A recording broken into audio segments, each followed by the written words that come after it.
হযরতে উমরে ফারুকের বেটা, জোরে বলেন সুবহানাল্লাহ। এনারা তিনজনে ধুলা নিয়ে খেলাধুলা করছে। হঠাৎ করে হযরতে ইমামে হাসানের হাত থেকে একটি খেজুর নিচে পড়ে যায়।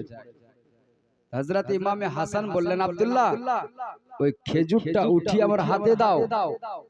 আব্দুল্লাহ বলছে, আমি তোমার চাকর আছে নাকি? আমি তোমার চাকর আছি যে জমিন থেকে খেজুর উঠিয়ে তোমার হাতে দেব?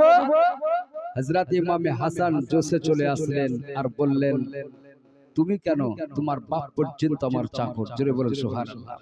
আমার ভাই হোসাইনেরও চাকর। যেমনই বলা বুঝতে পারলেন হযরত আব্দুল্লাহ এত রেগেছে যে চোখগুলো যেন আমরার মতো মোটা মোটা হয়ে গেছে। দাঁড়া, আমার বাপ হলো খলিফা, আর খলিফার বেটাকে বলছে যে চাকর। তুই জানিস না সারা জগৎ জানে আমার পিতা হযরত ওমর ফারুক হলেন খলিফা। জোরে বলেন সুবহানাল্লাহ। তারই বেটা আমি আব্দুল্লাহ, আর আমাকে চাকর বললি? দাঁড়া, এই বিচার নিয়ে যাব আমার আব্বাজানের নিকটে। আমার আব্বাজানকে বলবো ন্যায্য ফয়সালা করে দেন। বিরাদার সামাইর ইকরাম, হযরত আব্দুল্লাহ তিনি ছুটতে ছুটতে গেলেন হযরত ওমর ফারুকের নিকটে। বলে, আব্বাজান এরকম ব্যাপার। বলে, কি হয়েছে? বলে, হযরত ইমামে হাসানের হাত থেকে একটি খেজুর নিচে পড়ে যায়। হযরত ইমামে হাসান আমাকে বললেন, আব্দুল্লাহ খেজুরটা উঠিয়ে দাও। আমি উঠিয়ে দিই। তখন আমাকে কি বলেছিল জানেন? কি বলেছিল? চাকর।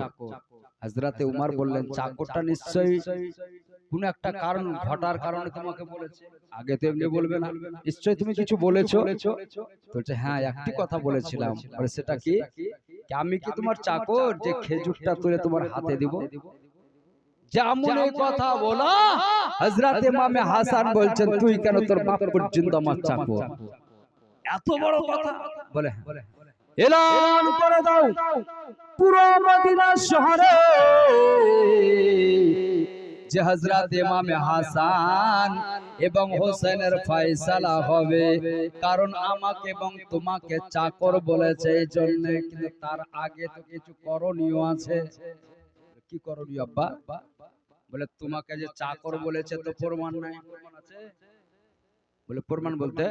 বলে, যখন তোমাকে চাকর বলে ওই সময় কোন ব্যক্তি ছিল? বলে, না। কে ছিল? বলে, হাসান আর আমি। হাসান আর তুমি ছিলে? বলে, এটা তো প্রমাণ নয়, লোকে তো বিশ্বাস করবে না, তাহলে লিখিত করে ইমামে হাসানকে বলো আমি যে তোমাদের চাকর সেটা একটা কাগজে লিখে দাও। জোরে বলুন সুবহানাল্লাহ। হযরত ওমর ফারুক বললেন, ঠিক আছে। একটা কাগজ কলম নিয়ে গেলেন। নিয়ে যাওয়ার পরে হযরত ইমামে হাসানকে বললেন, তুমি যেটা নিজের জবানে বলেছো এটা লিখে দিতে পারবা? পারবা? তোমার বুকে পাটা আছে? বুকের পাটা থাকলে এই কাগজে তুমি লিখে দেখাও এবং সহি করে দাও, সিগনেচার করে দাও। হযরত ইমামে হাসান বলেন, আমি জবানে যখন বলতে পেরেছি আমি লিখেও দিতে পারি। হযরত ইমামে হাসান কাগজে লিখে দিলেন, তুই কেন? তোর বাপ কেন? তোর সাত গোষ্ঠী আমার চাকর। আমার ভাই ইমামে হোসাইনের চাকর, আমার নানা জান নবী মুস্তাফার চাকর। জোরে বলেন সুবহানাল্লাহ।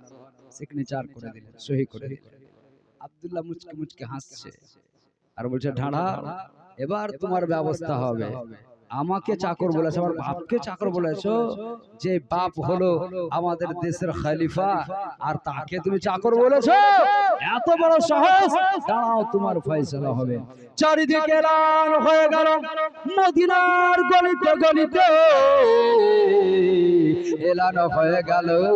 ওগো মদিনাবাসীর লোকেরা শোনো, হযরত ইমামে হাসান এবং হোসেন হযরত ওমর ফারুকের বেটা এবং ওমর ফারুক দুইজনকে যেন চাকর বলেছে।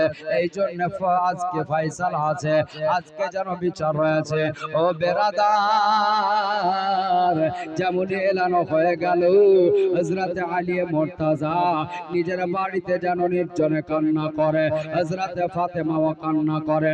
তার কারণ হলো আলাদা, তার কারণ হলো এটাই, হযরত ফাতেমা জাহরা রাদিয়াল্লাহু তাআলা আনহা বলেন, আল্লাহ গো, হযরত ওমর ফারুক তিনি জালালি মেজাজের সাহাবে, হয়তো আমার বেটাকে হত্যা করে দিতে পারে বা অপদস্থ করতে পারে বা অপমান করে দিতে পারে। এই জন্য হযরত ফাতেমা তিনি যেন নজর নয়নে কান্না করেন, হযরত আলীও কান্না করেন। বিচারের টাইম হয়ে গেল, মদিনার সমস্ত লোকেরা যেন গভর্নর হাউসের নিকটে হাজির হয়ে গেল, উপস্থিত হয়ে গেল। ও বেরাদার, হযরত ওমর ফারুক বলতে আছে, গো মদিনাবাসীর লোকেরা শোনো, আমি তোমাদেরকে কিসের জন্য ডেকেছি তোমরা কি অবগত আছো? প্রত্যেক মদিনাবাসীর লোকেরা বলল, হ্যাঁ আমরা তো অবগত আছি, আমরা তো জানি আপনাকে চাকর বলেছে, আপনার বেটাকে চাকর বলেছে, আপনার সাত গোষ্ঠীকে চাকর বলেছে। হযরত ইমামে হাসান এবং হোসেন, আজকে আপনি এদের ফয়সালা করবেন, এই জন্য আমাদেরকে ডেকেছেন। হযরত ওমর বললেন, ও গো মদিনাবাসীর লোকেরা শোনো, আমি ইচ্ছা করলে দুইজনকে ডেকে ফয়সালা করে নিতে পারতাম, পাঁচজনকে ডেকে ফয়সালা করে নিতে পারতাম, কিন্তু দুইজনকে ডাকলাম না, পাঁচজনকে ডাকলাম না, আমি পুরো মদিনাবাসীর লোককে ডেকেছি। তার কারণ হলো এটাই, তোমরা কোনো খবর পেয়েছো? বলে না গো না। বলে দুনিয়াতে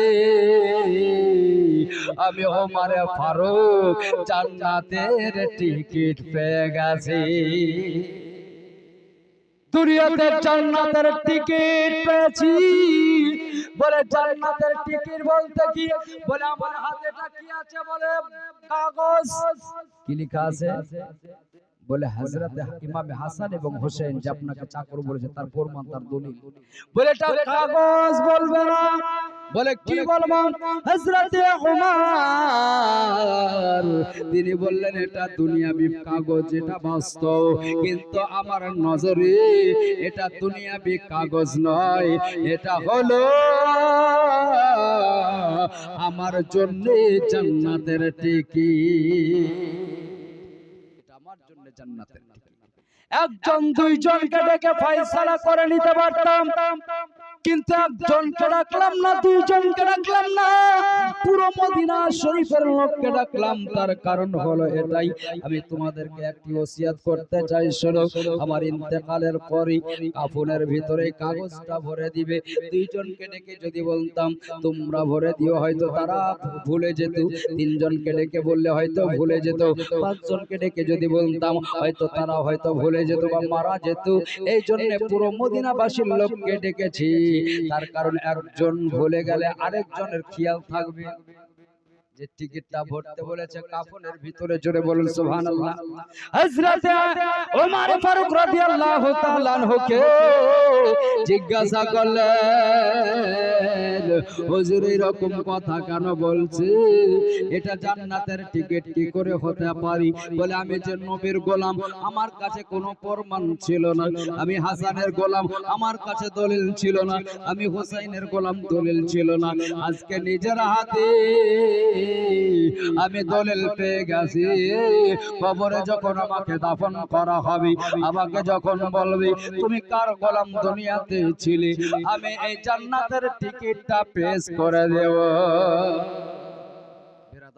হযরত ওমর ফারুক যিনি ছিলেন দ্বিতীয় নম্বরের খলিফা, যেই ওমর যে রাস্তা দিয়ে চলেছেন 40 দিন পর্যন্ত রাস্তা দিয়ে কোন শয়তান আসা যাওয়া করতে পারেনি, আসা যাওয়া বন্ধ করে দিয়েছে।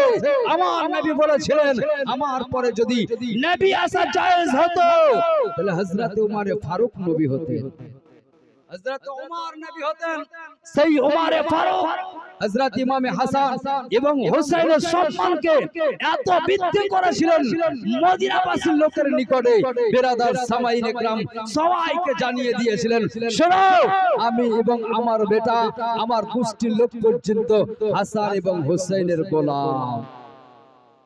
আজকে অন্য কেউ হলে হয়তো ধরে মারতো, পিটুন জড়তো, কিন্তু বেরাদার সামাইনে کرام হযরত ওমর ফারুক আমার রাসূল আল্লাহর আল আওলাদের মর্যাদাকে বাড়িয়ে দিলেন। ওই জায়গায় সবার সামনে বলে দিলেন, শোনো আমরা দুনিয়াতে জীবিত আছি একমাত্র নবীর জন্য, আর ওই নবীর নওসাকে আমরা ভালোবাসি।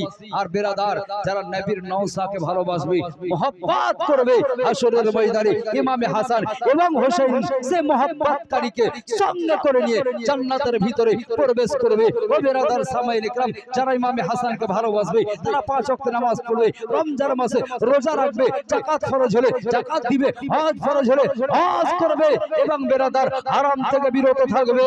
আর যারা বেরাদার ওপর বলে আমি হাসানকে ভালোবাসি, হোসেনকে ভালোবাসি, অন্তর থেকে নয়, তারা নামাজও পড়ে না, রোজাও রাখে না, তারা পূর্ণ মুসলমান হতে পারে না।